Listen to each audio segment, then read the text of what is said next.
पर लिखा है कि वो साधकों की औलाद को जोरावर बनाएगा और साधकों की जो औलाद है उसको भी खुदा जमीन पर जो है बरकत देकर जोरावर बनाता है।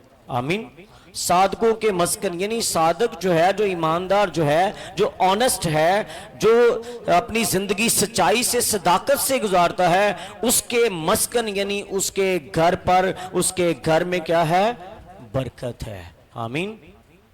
अब थोड़ी सी बात कर लें कि हम सदाकत, आपको पता है हमारे मुल्क के प्रेसिडेंट होने के लिए भी, अगर आप कोई भी लीगली तौर पर भी अपने हम मुल्क में रहते हैं, हमारा जो प्रेसिडेंट है उसके लिए भी ये ज़रूरी है कि उसको सादको अमीन होना है।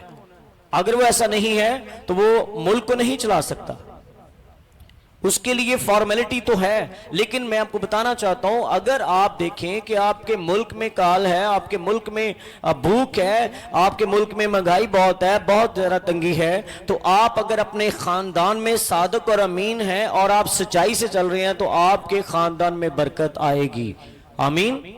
क्योंकि आप देखें कि बनी इस्राइल के लिए उस मुल्क में जब काल आता है, और आप यूसुफ को देखें कि वो किस तरह से एक गुलाम होके बादशाह मिनिस्टर बन जाता है, और उसके बाद उसके पास इतनी बरकत है कि उसके भाई भी उसके पास पहुंचते हैं खुराक लेने के लिए। क्यों? क्योंकि वो सादिक है, वो रास्त है, वो खुदा के साथ, अपने खानदान के साथ। वो चाहता तो अपने भाइयों को सजा भी दे सकता था, वो चाहता था अपने भाइयों को रिफ्यूज भी कर सकता, लेकिन वो ऑनेस्ट है, ईमानदार है, रास्तबाज है, और इसलिए उसकी वजह से बरकत फिर आगे खानदान पर भी ट्रांसफर होती है। आमीन। ये जरूरी है कि जो सादिक खुदावन का खौफ मानता है, क्या करता है? खुदा का खौफ मानता है। उसे खुदा का खौफ होता है। जब वो अपना कारोबार करता है तो वो खुदावंद का खौफ रखता है, बेईमानी नहीं करता, अपने कारोबार में बेईमानी नहीं करता, किसी के साथ धोखा नहीं करता, किसी के साथ चीट नहीं करता, और जब वो रास्तबाजी से अपना कारोबार करता रहता है तो खुदा उसके कारोबार में क्या करता है? बरकत डाल देता है। ये बड़ा ज़रूरी है, क्योंकि हम देखते हैं कि जो हमारे मुल्क के हालात हैं, अगर हम उनको देखते रहें तो हम कभी भी बरकत नहीं पा सकते। अगर हम अपने खुदावंद को देखते रहें तो हम बरकत पर बरकत पाकर दूसरी कौमों के लिए भी हम बरकत का बायस बन सकते हैं। आमीन। क्योंकि आप देखें, बरकत की एग्जाम्पल देखें कि जब खुदा इब्राहिम को बरकत देता है, जब खुदा ने इब्राहिम को बरकत दी, उसको कैसे बरकत दी कि उसने खुदा को फॉलो किया, उसने अपना खानदान नातेदार छोड़कर उसने खुदा की बात को माना, और जब खुदा की बात को उसने माना तो खुदा ने उसको बरकत दी, और खुदा ने कहा तेरे वसीला से कौमें बरकत पाएंगी। आज पूरी दुनिया में आप देख लें, इसराइल के साथ जो बिजनेस करता है, जो कारोबार करता है, उसका बिजनेस, उसका कारोबार, वो मुल्क खुशहाली पाता है। आमीन। क्योंकि वो किसी इंसान की बात नहीं है, चाहे कोई इंसान माने या ना माने, ये बाइबल की बात और खुदा की बात है कि खुदा ने वादा किया कि मैं तुझे बरकत दूंगा और तेरे वसीला से कौमें बरकत पाएंगी। इसी तरह अगर आप एक खानदान में बरकत चाहते हैं तो आपको ऑनेस्ट होना है, ईमानदार होना है, अपने खुदा के साथ, अपने मसीह के साथ, अपने चर्च के साथ, अपने खानदान के साथ। अगर आप ऑनेस्ट हैं तो खुदा की बरकत आपकी जिंदगी में ठहरेगी। और मैंने देखा कि खानदान में ही बड़े रोले होते हैं कि मियाँ बीवी या फैमिली में लोग अपने पैसे छुपाते हैं, लोग सही बात नहीं करते, अपनी सही, ये तो सुना था कि लोग अपनी सही एज नहीं बताते, लोग अपनी सही सैलरी भी नहीं बताते। अब ये भी ट्रेंड आ गया कि आप अपनी इनकम नहीं बता रहे, आप ऑनेस्ट नहीं हैं। जब हम ऑनेस्ट नहीं हैं तो खुदा की बरकत नहीं आएगी। जब ऑनेस्ट हैं तो थोड़े में भी खुदा इतनी बरकत डालेगा कि पूरे महीने में आप खुदा की बरकत आपकी जिंदगी से खत्म नहीं होगी। आमीन। हम बेसिकली बरकत के पीछे नहीं भाग रहे, हम अपने सिस्टम के मुताबिक चल रहे हैं, हम अपने हिसाब से चल रहे हैं। और जब अपने हिसाब किताब लगाते रहेंगे तो कलाम में हमने ये भी सीखा था, हमारा मेरे ख्याल में से पिछला सरमन था, कि वो अपनी दौलत के मुआफिक, कौन? खुदा अपनी दौलत के मुआफिक अपने लोगों को जब बरकत देता है, उसकी दौलत जो है उसकी कोई काउंटिंग हो सकती है? खुदा की कोई दौलत की, बरकत की हद नहीं है। लेकिन मेरे चीजों, वो अपने खजानों में से अपने लोगों को दिन रात भी देता रहे तो वो खत्म नहीं होगा। हालेलुया। लेकिन उस बरकत के लिए हमें अपने आप को तैयार करना है। खुदा क्या करता है, उस खानदान में, उस मस्कन में, फैमिली में खुदा रहना चाहता है, बसना चाहता है, और उसका बसेरा उसके लिए करना क्या है, हमें अपनी फैमिली में सबसे पहले, जब हमने फैमिली विजिट किया तो हमने इस बात पर जोर दिया, जब हमने खानदानी विजिट किया तो हमने इस बात पे जोर दिया कि फैमिली प्रेयर जो है, खानदानी दुआ जो है, वो खानदान में बरकत ला सकती है। आमीन। अगर कोई फैमिली में एक शख्स भी खड़ा होता है और अपनी फैमिली के लिए, अपने खानदान के लिए बरकत चाहता है, बरकत देता है, तो खुदा की बरकत आएगी। ऐसे बरकत नहीं आएगी कि जब पैसे ना हो तो बीवी जो है वो खामन से पूछती है, जी मुझे सूट चाहिए, पैसे नहीं है, तो हस्बैंड कहता है, जी मेरे पास पैसे नहीं है। कहती ਤੁਹਾਡੇ को तो होने ही नहीं है। नहीं, कभी होने ही नहीं है। गौर करें, ये अल्फाज कर्ज के हैं, ये बरकत के अल्फाज नहीं है।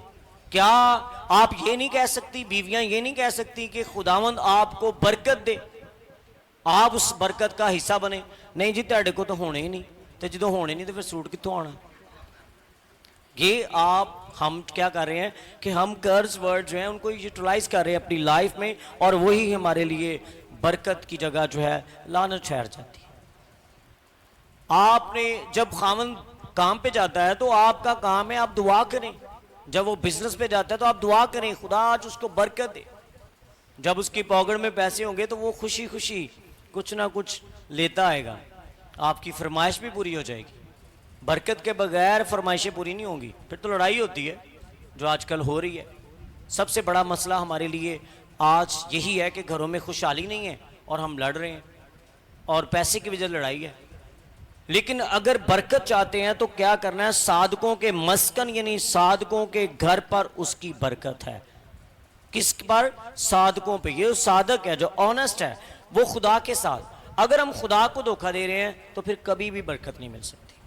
अगर हम खुदा के साथ सही नहीं चल रहे, कलाम में आप देखें, पुराने अहदनामा में आप देखें कि जब बरकत इसराइल की कौम से उठ जाती है तो खुदा उनको कहता है कि तुम्हें क्या करना है, तुम्हें इबादत करनी है, तो तब मैं तुम्हारी रोटी पानी पर बरकत दूंगा। उसकी वजह क्या थी? उस वक्त कौम की सिचुएशन क्या थी? क्योंकि वो सब्बत को छोड़कर अपने तरीकों से, अपने बुत बनाए हुए उनके पीछे चले गए थे, सब्बत से भागी हो गए थे।